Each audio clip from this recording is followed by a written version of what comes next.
Good afternoon and welcome to the Soul Shop. I'm your host, Phyllis King, and today we have a really fun and interesting guest. It's going to make it a little bit different than what we ordinarily do. We're going to just have some girl talk. We're going to talk about some health and wellness. We're going to talk about COVID, dating, whatever seems to come up. I thought it's perfect for the first Thursday in October here. And my guest is Erica Morizio. She's such a fascinating woman because she is not only a health and wellness expert, guru, professional athlete, understands finances in such an amazing way, but she has a lot of personal information about courage and how to make your life work. But I thought it would be fun to bring her into a conversation and see her take on so many things going on here. So let's bring her into the mix here. Erica, welcome. Thank you, Phyllis. This is so exciting and wonderful, and I'm always so enthusiastic about all the projects you work on. So thank you. I'm happy to be part of it. And I forgot to list in your resume, which is extensive. You're also an influencer. And one of the things I love about how you influence is you have to believe in the product. It has to really match with who you are and you feel like it's a good product. And so many influencers out there don't do that. Like, okay, give me the money, give me the product, whatever, I don't care. They slap it up on Instagram or TikTok and that's it. So that's just your core ethic, right? Yes, I've actually said no to quite a few companies once I test the product out. But I really, before I even consider trying it, I look into the due diligence of their scientific research and, is there any lawsuits and where are they selling the product and their ingredients. I mean, I really dig deep into everything about it because if it's not something that I would basically do on my own, I don't want to represent that. I love that. That's such an unusual characteristic for people in your position. So it's something I admire. And it just knows when you do put your face to a product, people can trust that, it is a good product. You're not just doing it for the whatever, right? Yeah. And that's, it was a conversation I had this morning, basically, where, I had a client meeting this morning and her office manager goes, well, how did this happen? I said, well, I built a reputation on only aligning myself with those of high ethical morals, efficacy, legal, that really align with, everything that I believe in. And by doing that, when I show up somewhere and someone says, well, we just have a conversation, they say, well, sign me up because they know I've already done the homework. Exactly. Well, I know pretty much when you recommend something, I'm probably going to try it because I know that you have that ethic. So that's really great. So, before we dive into some of the chit chat, which is just fun, I think it's great for folks to understand. I know when we first met, you were really heavily into getting your sports card, your athlete's card to create your professional athlete, essentially. And you went on this incredible journey of bodybuilding and competitions. And you and I were side by side for, portions of that. And I just watched what an incredibly hard worker you are and what it takes to get to those levels. Most of us don't have that stick-to-itiveness or the mental fortitude to really get in there and stay with what you had to go through to achieve those heights. But do you have any insights for us about how we can, if we have a goal and there's something that we want to make happen in our life, how did you dig deep to get there? Because that was really remarkable. That's a great question. What really helped me with setting that goal was visualizing it and visualizing not the end result, but what it would take to get there. Oh, interesting. Because there's a lot of sacrifice you have to make anytime you have a huge goal. So the federation that I was competing in, only 1% of amateurs turn pro. So that meant that I had to put my entire life into that. So what did that mean? Did that mean I would go out with my girlfriends on the weekend and have drinks? No. Did that mean that I was baking cookies with my kids? Yes, but I wasn't eating them, not even a little morsel. Did that mean that I had to wake up at 5 a.m. to get that first set of cardio in? Yes, it did. Did it mean that I had to prep 6 to 7 meals a day, 7 days a week? Yes, it did. I had to change my entire life, and I was willing to do it at that time because it worked for me at that time. I think timing is really key. Yeah. But when I set up to do a goal, I really think about, again, not just the end goal, but what it's going to take. And I spoke to a lot of people too. And I had interviewed coaches, and I said, what's it going to take? And they'd send me the plan. And, you look at the plan, you go, oh, okay, so I have to have, chicken, rice, and vegetables, and chicken and salad, and fish and salad, and, all this. Oh yeah, I could do that. But when you're actually seeing it and doing it and executing, it's two different things. There were times where I would wake up in the morning and I'm halfway in and I'm going, God, I'm so tired. My body aches. Everything just hurts. But you have to just dig deep. Yeah. And really, really say, it's okay that you're tired. Yeah. You got to get your butt out of bed and get on the treadmill. So what did it mean to you when you finally, I know, but it's such a happy moment to think about, but when you finally got that sports card and you finally won the competitions at the level, you placed in a lot of competitions, but you finally won, Right. And you got that. What was that like when you finally reached those heights after all that incredible hard work? I basically went into that show saying, I'm never coming back here again to do this particular competition because it was an amateur show. And one of the girls that I had competed with before was on, she's like, good luck, Erica. Are you going to be at the next one? And blah, blah, blah. I said, no, I'm leaving today. This is it. It's now or never. And I did. And I did. I won. And, I think that setting a goal like this is, I should not even setting a goal, but whether it's, okay, I want to get on a new wellness plan. I want to redecorate my home. I want to start a business, right? You have to have a plan. Yeah. You've got to have a really good coach. If you're starting a business, you need to have a good attorney, a good accountant, a good sales team, a good, whatever you have in place. If you are redecorating your house, you want to have a good GC, possibly a really good decorator that gets you and knows your taste and can come up with it. It's all about putting your team together. And when you're starting to put your health first again, a lot of people, okay, you go on Google and you're overwhelmed by keto and the HGG diet and the intermittent fasting and the food map, and it's carb cycling, and it's it's like, well, how do I know what's right for me? Right. And you go in and you're like, all right, no carbs. I'm not having any carbs. And right. by 3 o'clock, you're like this, and all you want is a cookie. Give me a damn carb. Well, how do we know? How do you know? Yeah, that's where you've got to get a good coach in place, someone that really can align with your goals, because if you're doing their goal, you're not going to want to do it. So finding the right coach that understands your goals and can help write you the map to get there, to basically, and also be your cheerleader, because you're gonna, like I said, you're gonna have a day where you're like, oh God, do I need to eat another salad? Do I need to? And that person is just gonna know what to say to motivate you. To you're right. I'll do it. I'll stay focused. I'm gonna keep my blinders on. Well, I think you make such good points, because so many of us think that we should know all this stuff ourselves. I want to achieve this thing. I want to go make this thing happen. But somehow we see it as a flaw, that we need support. Like somehow having support is a sign of weakness, but we really need to expand our skill set.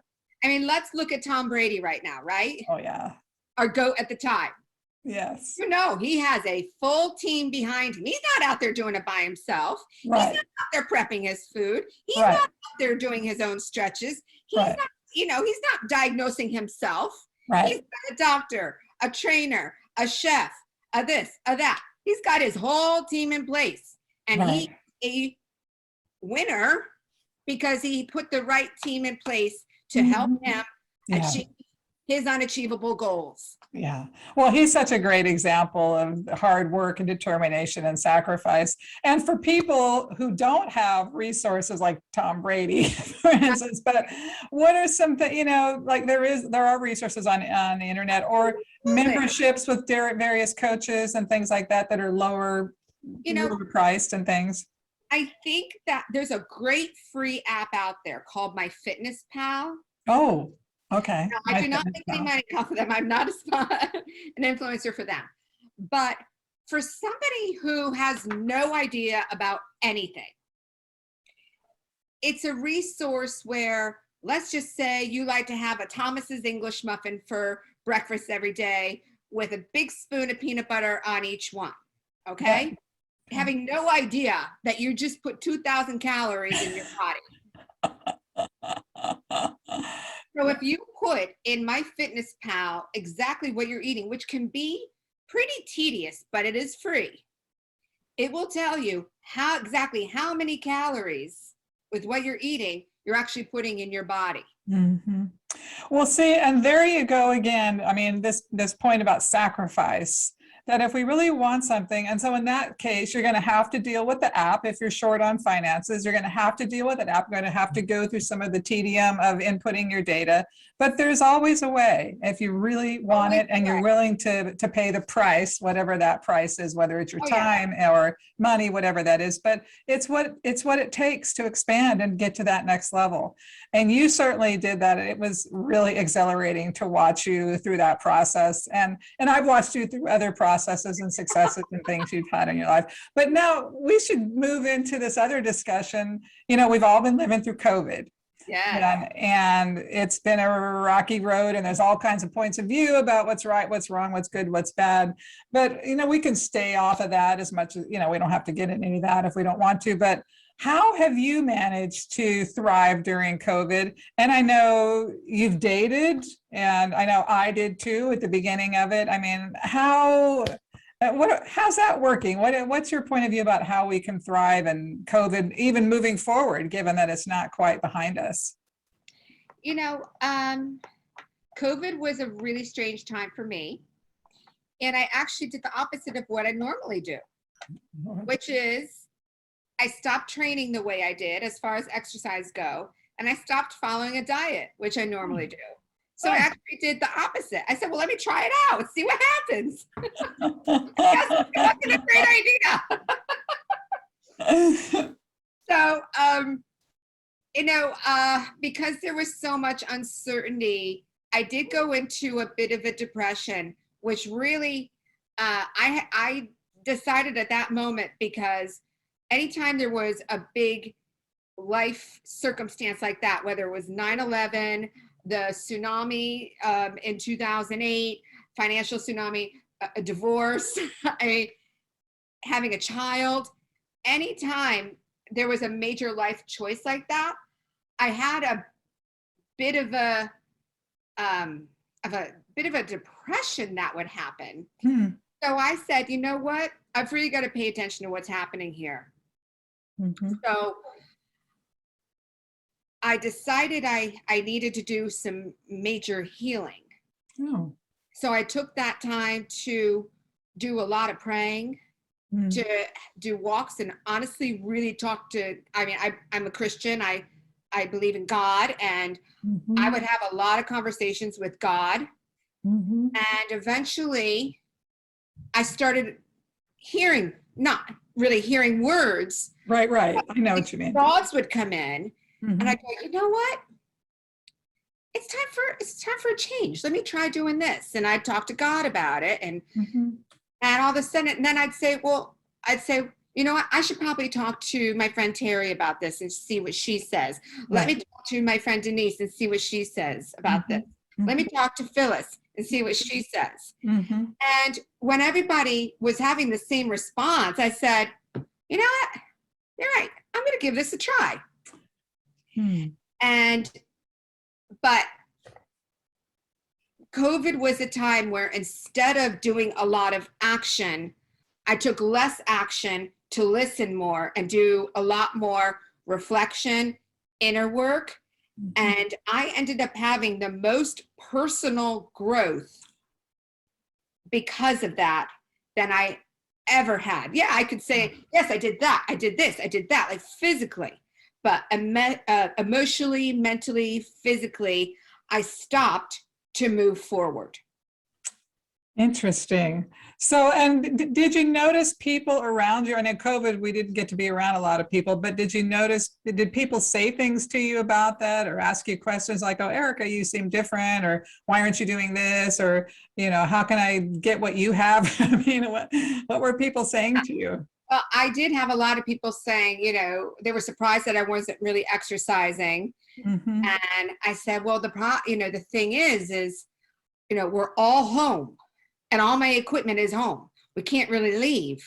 Right. So I didn't want to feel forced to do something that I'm conditioned to do. Mm-hmm. I didn't want it to become an obsession. Mm-hmm. Right. So now that you're on the other side, well, we're really coming out of it. I mean, we got a little ways to go, but we're coming out of it. What are you feeling about it all now? Well, now I'm back at the gym. Oh, all right. It's great. So I leave my fun. house to go exercise. I come back because now I'm working remotely.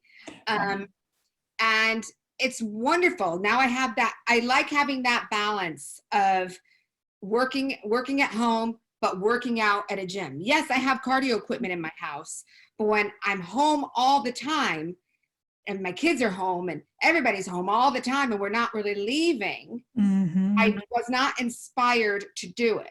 Mm-hmm. I like to do it when I'm not forced to do it. Right. Well, this whole thing about inner work, that was what I mean, you and I are in total sync, because most of my clients, I would say, this is a time for inner work. This is a time for reflection, for getting clear on what you want your next steps to be. You have, a lot of people got to work from home, or they had some cash come into their life through various programs. It's like, well, awesome time to figure out what's next. And you kind of did that organically. Yes. And because you've been setting that up in your life. So that's an awesome way to approach it. But you and I, we dated. I mean, you and I've had some conversations offline about our personal lives, but how'd you date? And are you still dating, or what's that look like? Or how do you date during COVID, and how's that been? It was the first time in my life that I ever entertained online/app dating. Oh yeah, me too. Me too. And wow, how's it been? I felt like I could write a one-woman Broadway hit. It's like, wow, not in a good way, in a comical way. What in my experience, it didn't matter what app you were on. You were seeing all the same people. Oh, right. So it didn't matter if you were on Match or Bumble or Tinder. Like it right. You were seeing all the same people. And it was interesting, because it was the most common response I would get when I would show up, or I would be there and they would show up. They go, wow, you actually look like your pictures. I know. What it's supposed to look like. Yeah. I did not end up in a relationship via an app, but I ended up getting some business contacts, which was in and of itself great. But I thought of it as a way to be able to get out of the house and meet people. Yeah. And I don't want to say it was networking, because it was certainly not networking.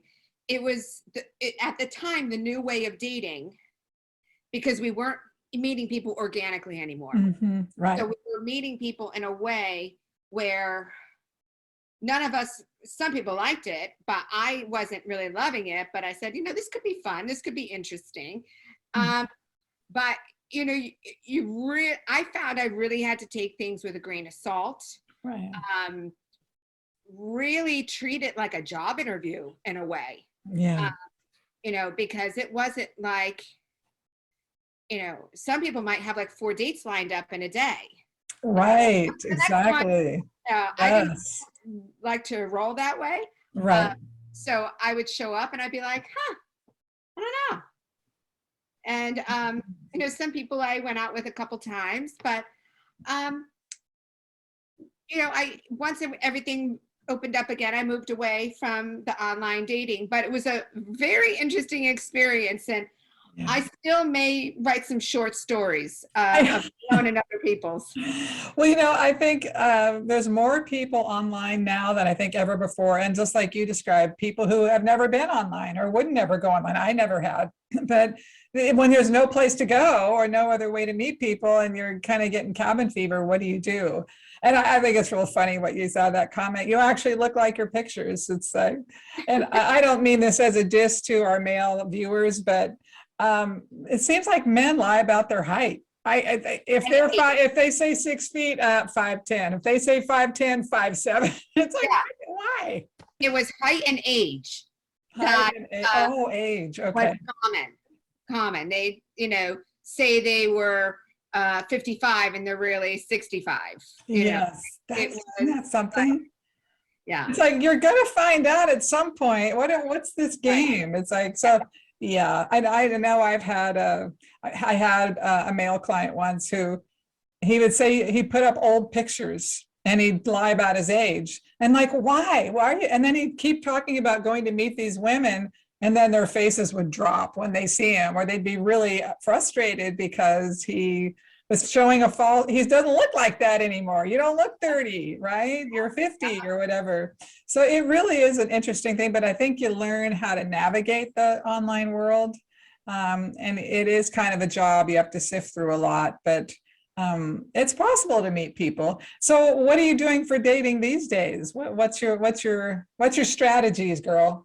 I'm going. I have a couple things going on, um, personally. So I'm going back to the organic / through friends Oh, method. okay.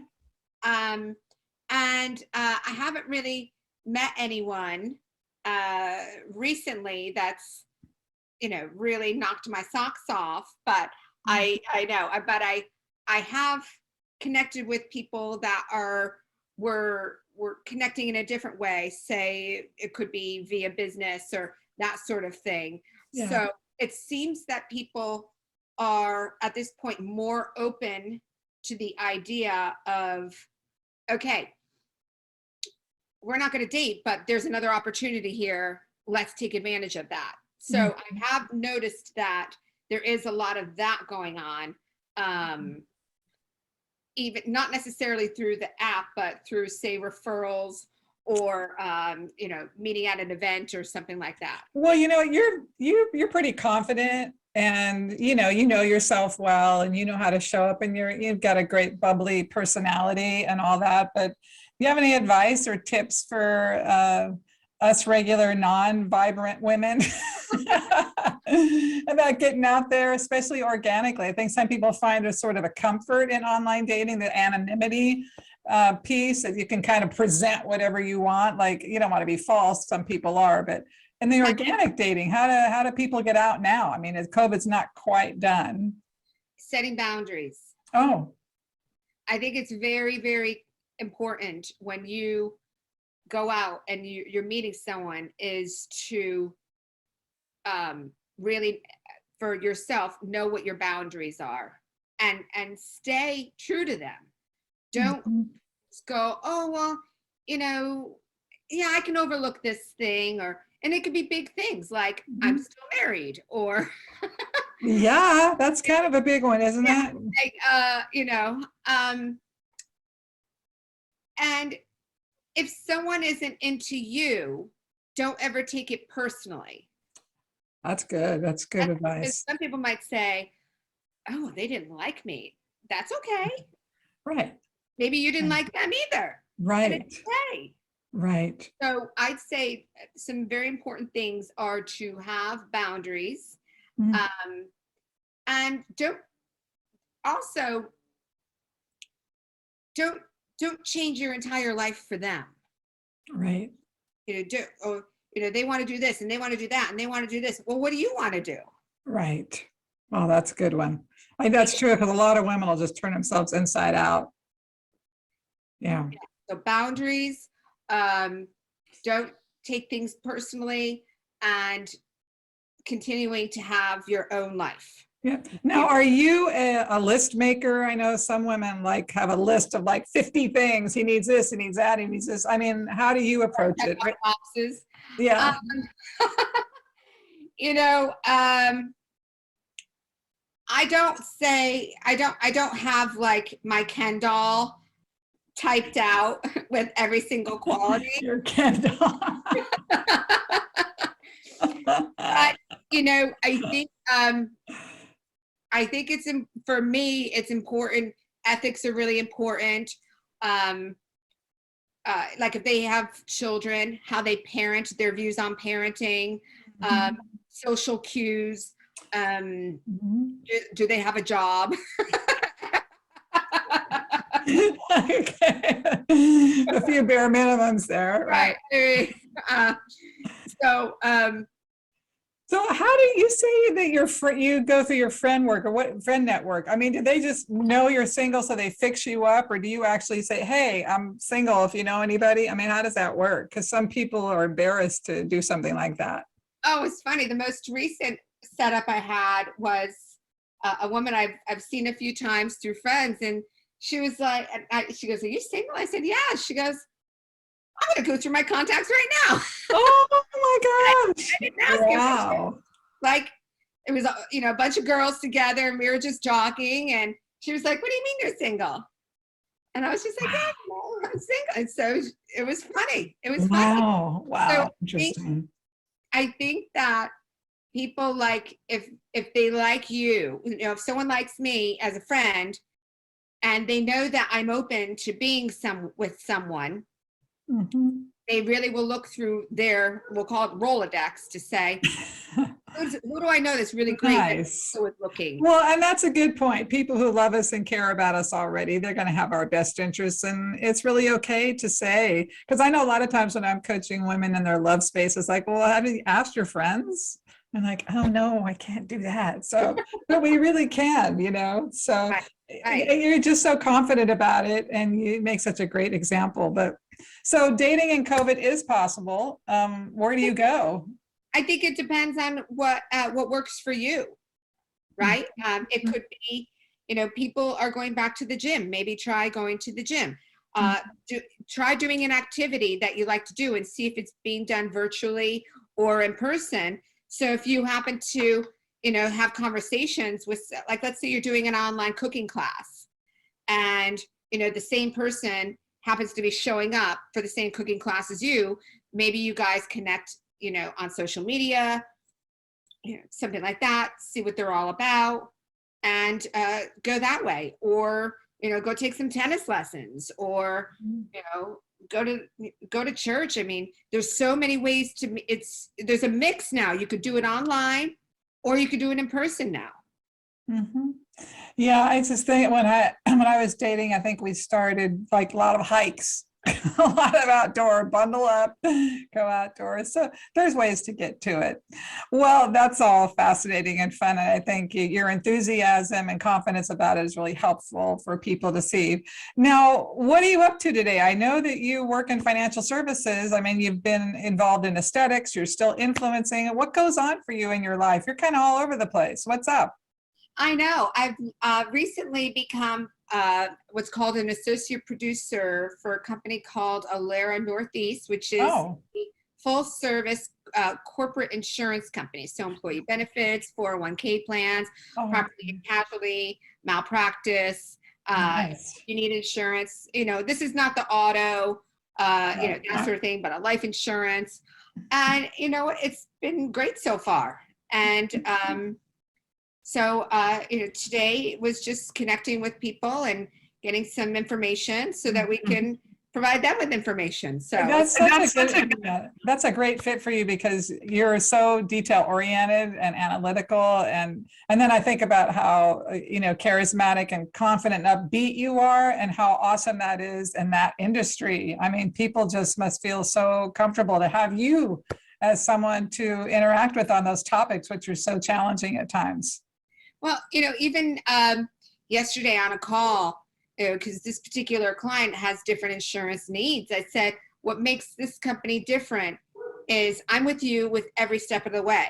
You need property and casualty, I'm going to bring that person in. You need malpractice, I'm going to bring that person in. We're doing it together. So you're never going to be alone, and you're not calling several different companies. I'm your quarterback the entire way. Right. See, and you bring that same ethic that you like with the influencing. You're only going to represent products and services that you really resonate with, and you've done the research. And I think that strand really comes through probably in your financial services and insurance as well.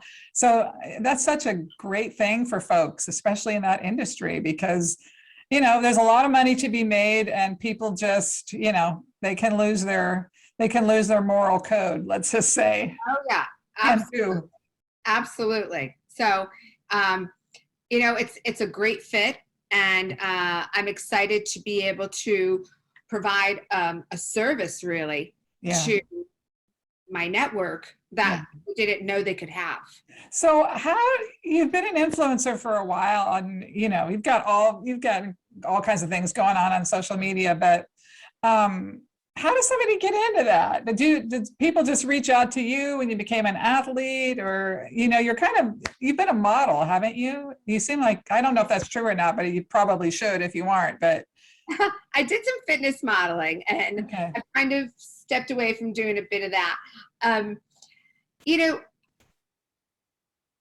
If someone is interested in being a brand ambassador, social media influencer, it's important to think about your narrative and what the information that you're putting out and being consistent.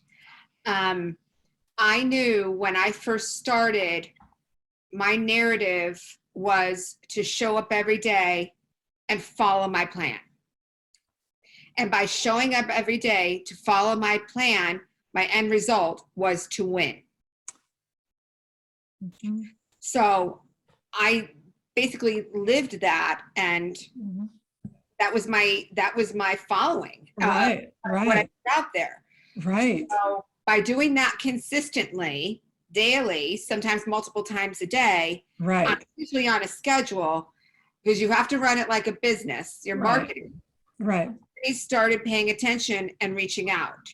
Interesting. The hashtags is always really important. Right. And using hashtags within the comments is really important. Right. Using live, like Instagram Live, Facebook Live, LinkedIn Live, any of those are really important. Tie a post to that, because that creates an alert for your followers. And if you have a public profile, it'll say so-and-so is going live now. And then you go live to them. And if you miss the live, you bring it back to a post, and that post gets credit. So there's definitely some webinars and seminars out there on YouTube that are free, that are worth paying attention to learn how to gain followers and to learn how to get companies attracted to you to promote their products. But it's really important to pay attention. If you say, I want to be I'm just going to throw something really silly out there, a brand advocate for Cocoa Pebbles. All right. Cocoa Pebbles is a children's cereal. Right.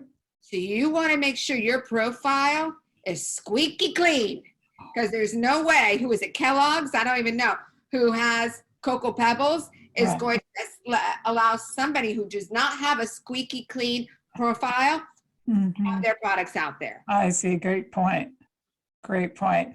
Well, so what are you most excited about right now? I know you have a lot of information about aesthetics and beauty and wellness, and on all different levels. And now you have this piece in the financial services, and you still are a health and wellness guru, essentially. What are you most excited about in your life? And, what do you want to get people pumped up about? This might be a little vain as far as aesthetics goes, but the days are getting shorter, and there's less sunlight, and it's getting a little bit cooler. So now, like yesterday, I had what's called an IPL, which is a photo facial. Oh. A photo facial. So I'm a little puffy today, which is why I kept things very neutral. A photo facial, if someone has rosacea, So you have, if you have rosacea, you're going to have little veins, or maybe you have a little bit of sun damage from the summer. Like, as we get older, the spots just show up. This gets rid of it. Oh. So you typically do a series of 3 to 5. I like to do it every fall and every spring. So it's IPL season, and what that does is it diminishes any redness, diminishes veins. They're never going to go away. We're just managing them. It'll flake off the brown spots. It'll minimize pores and create a smoother texture for the skin. Wow. I know. So sign me up. I know. Then following that, then I start doing a series of treatments called microneedling with radio frequency. Oh. There's a lot of different devices out there, so I'm not going to name one. But it's a device that does all in one, and what that does is it helps to improve texture and, again, pore size and elasticity in the skin. Oh, I see. So I'm going to do the IPLs first, the photofacials, probably 3, and then I'll do probably 2 of the microneedling with our radio frequency, 2, and those will be spaced. Like, you got to see with what your doctor says. Right. But it's typically, I don't see you anymore. You don't see me? Oops. There we go. There we go. We've done, say 6 to 12 weeks apart for the microneedling with RF. So right now, because the summer's gone and your skin really needs to be protected from the sun when you do these things, it's time to do some skincare. Thank you for sharing that. See, you're just a wealth on all these topics. It's awesome. I just feel like my own personal bank on wellness and aesthetics. No, what happened is this week, I didn't tell you this, but I've started to let people into these shows in case they wanted to ask questions. And you're the first one, and someone was coming into the room. So that's why I kind of got a little distracted. Well, I can multitask. I'm a woman, but yeah, that's kind of what happened. So I love the skincare ideas, and I mean, anything you have to say, but where should people follow you on social media if they want to learn more about everything that you speak about and talk about, and dating, skincare, aesthetics, finance? Where should they go? I would say Instagram. What is your handle there? It's Erica Brawner, IFBB Pro, ERICA BRAWNER IFBB Pro. Okay. I'm one of the few that just puts it out there.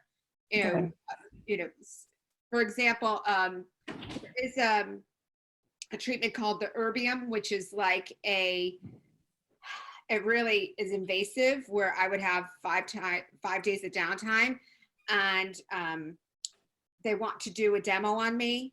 Oh. And and so they're saying, well, Erica, you do Zooms and stuff like that. And I'll just say, I think I said, I was joking, and I said, bitch, just wait till you see my skin.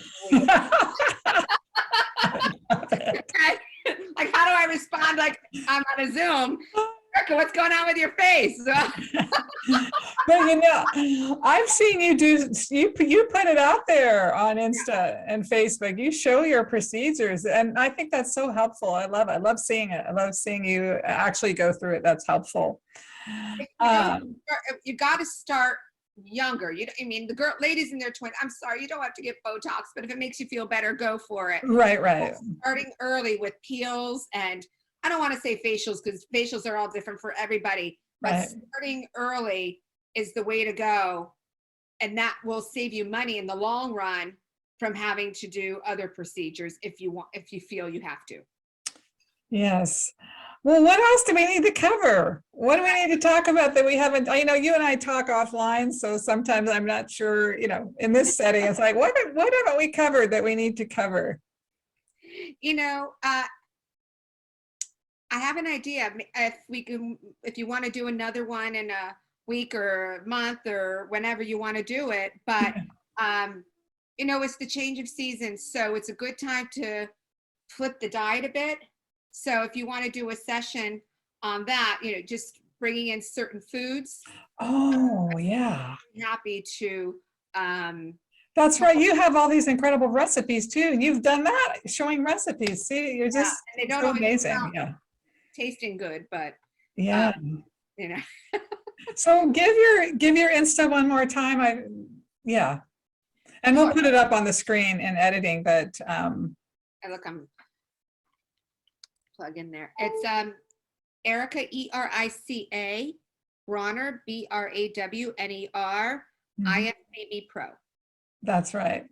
Well, I mean, you just have such an amazing story, and I've always admired your courage and tenacity. You're just a force, and you're just so lovely. You're such a lovely human being. And I thank you for being here today and just girl talking it a bit and sharing some of the things you know that work and are good, and giving some pointers for people who kind of want to be where you are or on their way there. So thanks for taking time out of your extremely busy day to be here, Erica. Absolutely, always. I'll always make time for you. Thank you.